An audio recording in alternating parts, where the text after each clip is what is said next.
Bienvenidos a su programa Una pausa en el camino, un espacio dedicado al estudio diario de la Biblia con una aplicación práctica para nuestras vidas. Mi nombre es Wilvan Sunun y antes de comenzar con este estudio me gustaría que pudiéramos hacer una oración. Padre nuestro que estás en los cielos, santificado sea tu nombre. Gracias Señor porque nos das la oportunidad de abrir tu palabra. Te queremos pedir que nos puedas dar el entendimiento, la sabiduría que proviene del cielo. Y que de esa manera podamos buscarte a ti y que nuestro corazón pueda estar en armonía con tus estatutos, en armonía con tus mandatos. Te lo pedimos en el nombre de Cristo Jesús. Amén. Y el tema de hoy es la iglesia, un templo santo. Hemos visto lo que es Efesios 2, 11, hasta este momento, al 18. Cada uno de estos versículos nos han enseñado temas bastante relevantes que tienen que ver precisamente con la unidad. Cómo es que se ha alejado aquel pensamiento o aquella idea de separación entre los gentiles y los judíos que ahora han aceptado a Cristo Jesús. Ya no hay dos polos. Ya no hay un contraste entre lo que era blanco, lo que era negro, lo que era valioso y lo que no era. Ahora todos son uno en Cristo Jesús. Y eso es de lo que vamos a hablar durante este día. Vamos a leer el versículo número 18 y el versículo 19. Porque por medio de él los unos y los otros tenemos entrada por un mismo Espíritu al Padre. Así que ya no sois extranjeros ni advenedizos, sino conciudadanos de los santos y miembros de la familia de Dios, edificados sobre el fundamento de los apóstoles y profetas, siendo la principal piedra del ángulo Jesucristo mismo, en quien todo el edificio bien coordinado va creciendo para ser un templo santo en el Señor, en quien vosotros también sois juntamente edificados para morada de Dios. Hemos visto a lo largo de Efesios 2, 1 al 10, cómo es que nuestra reconciliación con Dios se ha llevado a cabo por medio de Cristo Jesús, por medio de la muerte de aquel Hijo amado de Dios. Podemos nosotros gozar de esa relación con nuestro Señor.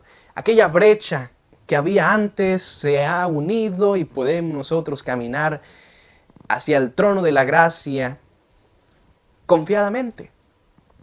Ahora en los versículos del 11 al 22 se habla de la unidad, de aquella reconciliación horizontal que la cruz proveyó. Ya los hermanos, cada uno de nosotros nos hemos convertido en una pieza, nos hemos convertido en un bloque, nos hemos convertido, dicho de forma figurada, en un ladrillo que forma parte de la gran construcción, de la obra del Señor, la cual es un templo. Y Pablo utiliza esta imagen, Pablo utiliza esta metáfora para hablar acerca de la unidad dentro de la iglesia de Dios.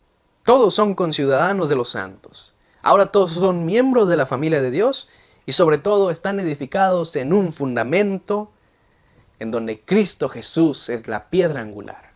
Yo me quedo sorprendido cuando visito alguna de las ciudades y veo aquellos edificios grandes y a veces me pongo a pensar cuánto tiempo se ha tardado la persona en hacer esos edificios. Cuánto tiempo se ha tardado el arquitecto en realizar esos planos. ¿Cuánto tiempo se ha tardado el maestro de la obra en dirigir a las personas para que puedan trabajar, para que puedan formar parte activa de esa obra que se está haciendo? Incluso cuánto tiempo ha de tener ese edificio y aún no se derrumba y quizás nunca se derrumbe. El cuerpo de Cristo también puede ser ejemplificado o puede ser una imagen, una representación de un templo. Lo curioso de todo esto es que los gentiles no podían estar en el templo. No podían llegar hasta cierta parte sin atravesarse con esa barrera que les impidía acercarse aún más a Dios. Ahora ya no tenían que hacer eso.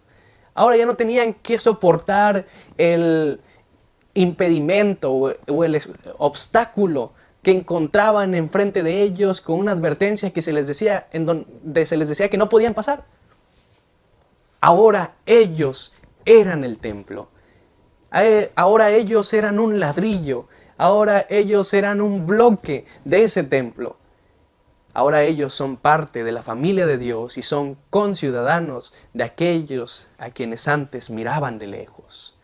Eso es una buena noticia del Evangelio. Eso es una buena noticia de parte de Dios, que hemos encontrado reconciliación por medio del cuerpo de Cristo Jesús. Quizás antes habían personas que no soportábamos ver. Puede ser así. Quizás antes había gente que nos trataba mal, pero cuando uno es parte del cuerpo de Cristo, puede encontrar en ella unidad y sobre todo similitud de propósito, igualdad de propósito, el cual es ir un día a la Canaán celestial. Somos un templo de Dios. La iglesia es un templo para glorificación de Dios, para exaltar su nombre, para adorarlo, pero sobre todo para ir creciendo. Cada vez que los apóstoles, cada vez que los escritores del Nuevo Testamento hablan acerca del templo, siempre mencionan algo en donde se toma parte activa. Es decir, siempre hablan de que aquel templo está en construcción, que está levantándose, que se está cimentando, que está trabajando. Y es la mejor parte de todo, hermanos. ¿Por qué razón? Porque la iglesia no ha acabado aún su construcción. Aún se sigue construyendo, aún los ladrillos siguen puliéndose, aún se sigue, como dicen por ahí, se sigue repellando la pared. Aún siguen esos bloques pintándose, aún el templo de Dios sigue constantemente creciendo, creciendo y creciendo. Incluso varios bloques o varias edificaciones se han estado uniendo aún más a ese templo que da honra y gloria a Dios. Lo mejor de todo esto es que Dios aún sigue contemplando ese templo. Dios aún tiene en mente el cuerpo de Cristo, la iglesia como tal. Como decía una cita del Espíritu Profecía, por débil e imperfecta que parezca, la iglesia sigue siendo objeto de máxima consideración de parte de Dios. Y qué bendición tenemos, hermanos, de formar parte de esa familia espiritual.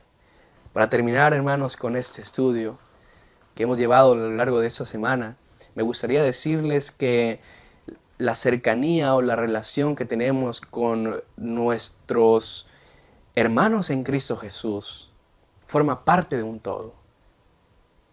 Y esto es algo bastante interesante que nos debería poner a pensar lo crítico que es. Pablo trata de expresar que Dios tiene el propósito de unir todas las cosas cuanto existen en Cristo Jesús. Cada vez que tú te unes a tu hermano, cada vez que tú te reconcilias con aquellos que son parte del cuerpo de Cristo, estás contribuyendo también a que Cristo Jesús pueda cumplir el propósito de que todos estén unidos para honra y gloria del Señor. ¿Qué les parece si inclinamos el rostro para orar? Eterno Padre Celestial, te queremos pedir que nos puedas ayudar a ser sinceros, desinteresados, que nos puedas ayudar a dejar el orgullo de un lado, dejar el egoísmo y que nos podamos concentrar en el propósito que tenemos cada uno de nosotros como hermanos en común, que es estar contigo en el reino de los cielos. Gracias porque no has abandonado a tu iglesia, que al contrario sigue creciendo, sigue estableciéndose, sigue puliéndose hasta encontrarse un día en el reino de los cielos. Y ahora la que es la iglesia militante pueda ser llamada en ese entonces la iglesia triunfante. Te lo pedimos y suplicamos en el nombre de Cristo Jesús. Amén.